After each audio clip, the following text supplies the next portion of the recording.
Hi friends, जेडीपीएल team आप सभी का वेलकम करती है। और आज के इस स्पेशल वीडियो में हम एक बार फिर से हाजिर आपके लिए जीके से रिलेटेड कुछ क्वेश्चंस और जीके से संबंधित जो क्वेश्चंस है वो भी स्पेशली आरपीएससी एग्जाम्स टीचर्स के लिए हैं। और अभी जैसा डिमांड आ रही है, हम पुलिस की जो पीएसआई की एग्जाम है उससे रिलेटेड वीडियोज भी आपको जल्दी उपलब्ध करवा देंगे। और ये फर्स्ट पेपर के लिए जीके के कुछ क्वेश्चंस हैं। आई होप ये वीडियो आपके लिए मददगार साबित होगा। अगर ऐसा होता है तो इसे लाइक करना ना भूलें, अपने फ्रेंड्स के साथ शेयर करना ना भूलें और साथ ही ज़्यादा से ज़्यादा हमारे वीडियोज़ के अपडेट का लाभ उठाने के लिए हमारे यूट्यूब चैनल जीडीपीएल को सब्सक्राइब करना ना भूलें। आपकी डिमांड पर हमने हमारी ईमेल आईडी आपको प्रोवाइड करवा दी है। अगर आप अपने ट्रिक्स या कोई स्पेशल आप लोग कुछ मैसेज वगैरह सेंड करना चाहते हैं तो हमारी ईमेल आईडी पर अपने ट्रिक्स इत्यादि सेंड कर सकते हैं। हमारी ईमेल आईडी है emerging.star11@gmail.com। तो आज के इस वीडियो में हम बात करते हैं आज के पहले क्वेश्चंस को लेकर के। गाइज देखिए गाइज, आपके फीडबैक का हमें हमेशा वेट रहेगा। और आप किसी भी तरह की अगर आप अपने ट्रिक्स वगैरह शेयर करना चाहते हैं तो हमारी ईमेल आईडी है emerging emerging.star11@gmail.com। तो गाइज हमारे आज के पहले क्वेश्चंस की तरफ बढ़ते हैं कि भारतीय राष्ट्रीय कांग्रेस की स्थापना किसने की। अगर ये बात की भारतीय राष्ट्रीय कांग्रेस की स्थापना किसने की तो इसी के साथ में सवाल बन जाता है, एक तो किसने और दूसरा हमारा सवाल कब का भी बन जाता है। तो अगर बात की जाए तो जैसा कि हम लोग मानते हैं कि जो राष्ट्रीय कांग्रेस की स्थापना है वो एओ हुम ने की। किसने की? एओ हुम ने। और कब की? अगर हम लोग डेट की बात करें तो ये डेट मानी जाती है 28 दिसंबर 1885। ठीक है गाइज, एक ही सवाल में दो सवाल आ रहे हैं। भारतीय राष्ट्रीय कांग्रेस की अगर हम बात करें कि तो जनक यानी कि किसने स्थापना की तो ये एओ हुम माना जाते हैं। और कब हुई तो 28 दिसंबर 1885 हमारा राइट आंसर होगा। राइट गाइज, इससे से रिलेटेड देख लेते हैं कि भारतीय राष्ट्रीय कांग्रेस का जो प्रथम अधिवेशन हुआ था, यानी कि कौन सा प्रथम अधिवेशन की बात करें, इसी में एक और सवाल निकल करके आ रहा है तो उसकी अध्यक्षता पूछ ली जाए। अधिवेशन की अध्यक्षता के बारे में पूछ लिया जाए कि उसकी अध्यक्षता किसने की, ये अगर हमसे सवाल पूछ लिया जाए, क्योंकि इससे रिलेटेड क्वेश्चन है और इसी में हमारा वो सवाल भी सोल्व हो जाएगा। तो वो किसने की थी? डब्ल्यू.सी. बनर्जी ने। किसने की थी? डब्ल्यू.सी. बनर्जी ने। टू बी क्लियर गाइज, एक सवाल था इससे रिलेटेड था, इसलिए मैंने आपको यहां बता दिया। सबसे पहले हमारा सवाल जो था वो था भारतीय राष्ट्रीय कांग्रेस की स्थापना किसने की तो एओ हुम ने की थी। अगर डेट पूछ ली जाए कि कब हुई तो 28 दिसंबर 1885 को हुई। और इसी से रिलेटेड सवाल है कि प्रथम अधिवेशन जो था भारतीय राष्ट्रीय कांग्रेस का उसकी अध्यक्षता किसने की तो डब्ल्यू.सी. बनर्जी ने की थी। राइट गाइज, किसने की थी? डब्ल्यू.सी. बनर्जी, यानी कि व्योमेश चंद्र बनर्जी। पूरा नाम क्या है? व्योमेश चंद्र बनर्जी। राइट गाइज, इसी से संबंधित सवाल पूछ लिया जाए लोकेशन की कहां पर हुई थी, ये भी हम हाथों हाथ देख ही लेते हैं कि कहां पर हुई थी। अगर ये पूछ लिया जाए तो ये कहां पर हुई थी? मुंबई में। कहां पर हुई थी इसकी स्थापना? मुंबई में हुई थी। टू बी क्लियर गाइज, और मुंबई में भी अगर बात कर ली जाए तो मुंबई में ये था गोकुलदास तेजपाल संस्कृत विद्यालय में। कहां पर ये बात की जाए तो गोकुलदास तेजपाल, गोकुलदास तेजपाल संस्कृत विद्यालय।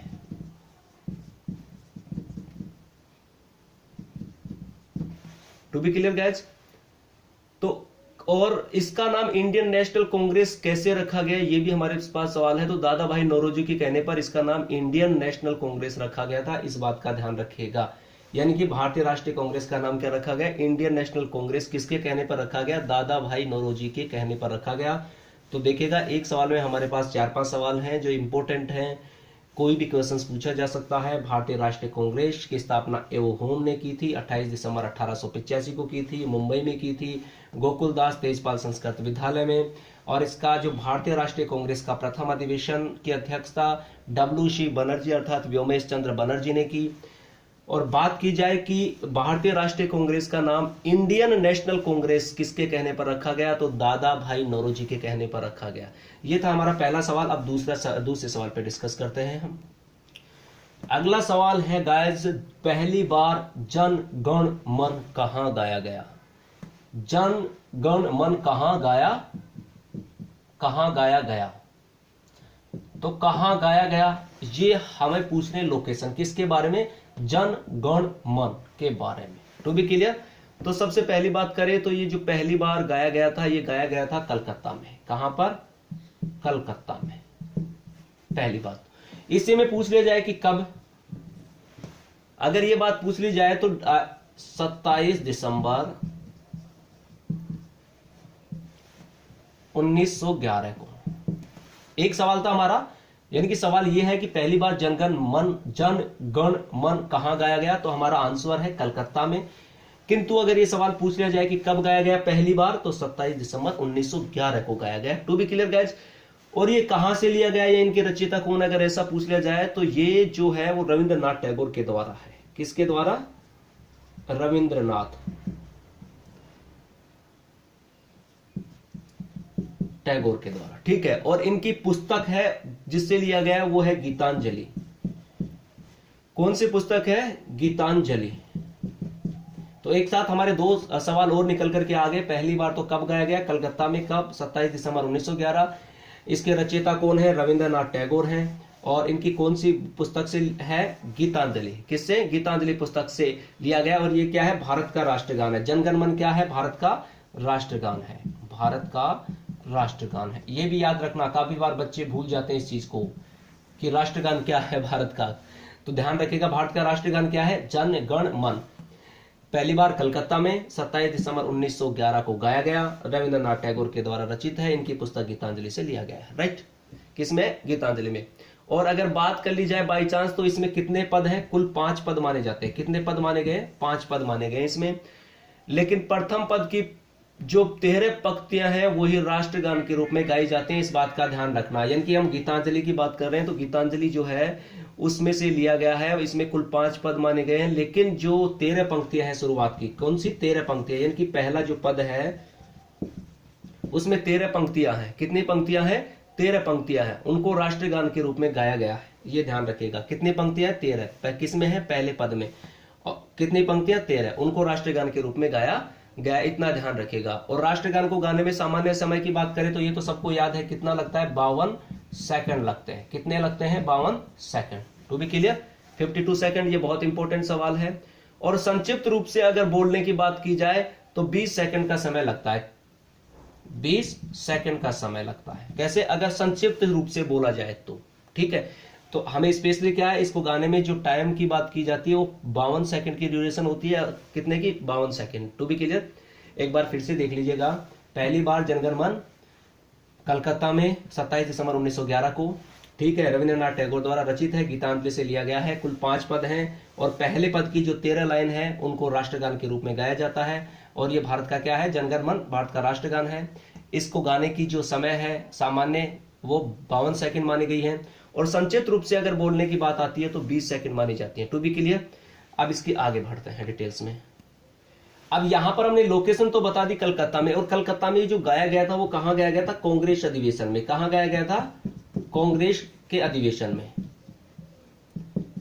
और ये किसके सामने गाया गया था? ये भी अगर सवाल पूछ लिया जाए तो पहली बार, यानी कि जॉर्ज प्रथम के सम्मान में इस गीत को पहली बार गाया गया था। किसके रूप में?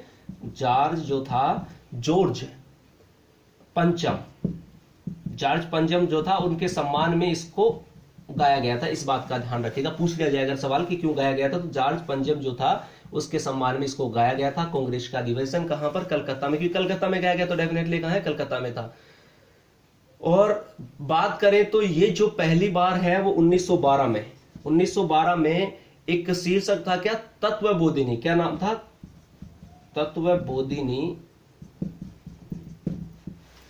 तत्वबोधिनी जो पत्रिका थी, कौन सी? तत्वबोधिनी। उस पत्रिका में कौन से शीर्षक से? भारत भाग्य विधाता। किसके नाम से? भारत भाग्य विधाता। शीर्षक का क्या नाम था? भारत भाग्य विधाता। और किसमें? तत्वबोधिनी पत्रिका में ये क्या हुआ? प्रकाशित हुआ था। इस बात का ध्यान रखिएगा। और एक इंपॉर्टेंट बातें और, जो रविंद्रनाथ टैगोर ने जो गीतांजलि पुस्तक लिखी थी उसके लिए उन्हें नोबेल पुरस्कार से भी सम्मानित किया गया था। ये भी बहुत इंपॉर्टेंट चीज है, ये याद रखने वाली बात है। क्या है? यानी कि 1913 में रविंद्रनाथ टैगोर को क्या मिला? नोबेल पुरस्कार मिला। और वो किसकी वजह से मिला? गीतांजलि पुस्तक के लिए मिला था उन्हें। तो ये बात भी एक इंपॉर्टेंट है, सवाल पूछा जा चुका है। तो टैगोर को साहित्य के क्षेत्र में नोबेल पुरस्कार दिया गया था। कब? 1913 में। और किसके कारण? गीतांजलि पुस्तक के कारण दिया गया था। ठीक है। और पहली बात, अगर राष्ट्रगान में इस तरह के सवाल आते हैं, ध्यान रखना, राष्ट्रगान में सबसे पहले पंजाब का और अंत में बंगाल राज्य का उल्लेख मिलता है। इस तरह के आजकल सवाल आपने देखा होगा, पेपर में घूम घूम करके सवाल आते हैं, तो ये भी ध्यान रखिएगा। राष्ट्रगान की बात करें तो सर्वप्रथम पंजाब का और अंत में बंगाल राज्य का उल्लेख मिलता है, ये बात ध्यान रखनी है। और भारत के राष्ट्रीय गीत की बात करें तो कौन सा है? राष्ट्रगान था ये, तो राष्ट्रगीत की बात करें तो कौन सा है? वंदे मातरम है। ठीक है, क्या है? Vande Mataram, to be clear. और संगीत की बात करें तो सा रे गामा। ठीक है, क्या है? सा रे गामा। कहां से? वो सामवेद से। ठीक है, तो राष्ट्र गान की बात करें तो जनगण मन, और राष्ट्र गीत की बात करें तो वंदे मातरम, और राष्ट्रीय संगीत की बात करें तो सा रे गा मा। To be clear. नेक्स्ट सवाल की तरफ बढ़ते हैं। देखिएगा, अगला सवाल है कि भारतीय राष्ट्रीय कांग्रेस की प्रथम महिला अध्यक्ष किसके बारे में पूछ रहे हैं? प्रथम महिला अध्यक्ष के बारे में पूछ रहे हैं। तो प्रथम महिला अध्यक्ष जो थी वो थी एनी बेसेंट। कौन थी? Annie Besant. और ये बात करें तो ये जो थी वो 13वां जो अधिवेशन था, यानी कि कांग्रेस का कलकत्ता अधिवेशन था, और वो कौन सा था? माफी चाहता हूं, 31वां। कौन सा था? 31वां अधिवेशन था। ठीक है, और कब की बात है? 1917 की बात है। To be clear. तो कहने का मतलब हम बात कर रहे हैं प्रथम महिला अध्यक्ष एनी बेसेंट 1917 में। तो भारतीय राष्ट्रीय कांग्रेस की प्रथम महिला अध्यक्ष एनी बेसेंट बनी कब? 1917 में चुनी गई थी। ठीक है, और इसके बाद की बात करें तो सरोजनी नायडू को कांग्रेस में 1925 ईस्वी में कानपुर में अध्यक्ष पद के लिए चुना गया था। To be clear. तो इस बात का हमें ध्यान रखना है, बहुत इंपॉर्टेंट सवाल है। और भारतीय राष्ट्रीय कांग्रेस की प्रथम महिला अध्यक्ष की बात की है हमने इस वाले सवाल में, तो वो कौन रही? एनी बेसेंट रही। अगर पूछ लिया जाए तो 1917। ठीक है, और अधिवेशन कौन सा था? अधिवेशन की बात करें तो ये कलकत्ता का अधिवेशन था। कहां पर था? कलकत्ता का। कलकत्ता का कौन सा? 31वां अधिवेशन। To be clear. तो इसी तरह के सवाल, जिसमें एक सवाल से हम 2-2, 3-3, 4-4 सवाल हल कर सकते हैं। अगली कड़ी में फिर हाजिर होंगे नेक्स्ट वीडियो के साथ में। अगर किसी तरह का कोई आपको कंफ्यूज क्रिएट होता है तो अपना फीडबैक देना ना भूलें, अपने ट्रिक्स इत्यादि हमारे साथ शेयर करना ना भूलें, हमारे यूट्यूब चैनल GDPL को सब्सक्राइब करना ना भूलें, ताकि ज्यादा से ज्यादा वीडियोस की अपडेट का लाभ उठा सकें। Thank you for watching this video.